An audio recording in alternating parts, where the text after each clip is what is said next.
ప్రభునామమున నూనె రాసి ప్రార్థన చేయాలి. క్రమం అది. అవునా?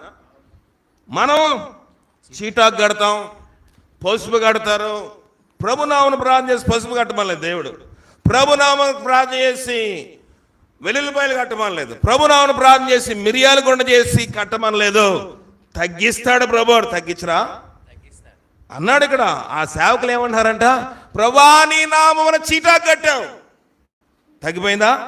తగ్గింది ప్రభా. ఇక్కడ ఎలా చెప్పి అప్పుడు మేము స్వస్థపరచలేదా? దయ్యము కూడా వెళ్ళిపోయింది. కానీ అది క్రమము కాదు. క్రమం ఏంటి? నూనెసి ప్రార్థన చేయాలి. మీరెవరో నాకు తెలియదయ్యా, నేను చెప్పిన బోధ ప్రకారం మీరు ప్రార్థన చేయలేదు. ఎంత రహస్యముగా ఎలాగుండగలుగుతున్నానంటే, వాక్యం ఉన్నదన్నట్టు బోధించగల దానికి నేను ప్రయాస